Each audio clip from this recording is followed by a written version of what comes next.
Kulumali Chabil Esil Liqaqua Jesucristo, Hoy Sibaon, San Marcos.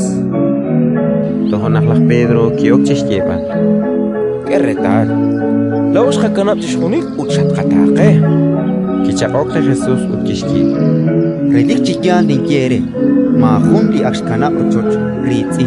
Ranap shnash yuwa. Relash kahol malakut chot sainkaba. Utsash kabari chavilesila. Takanak chinkata tishkul otakal sashpenan saipikutan ay. Rochochep ritzinep ranabep. Shna relash kahol utchot. Rikin rashi. Utsaipikutan chalen. Tishkul li hunelik yuam. Napalem ikwankep chiubeh. Te kanak chishbeh. Utlikwankep chishbeh. Te kanak chiubeh. Ratin likakwa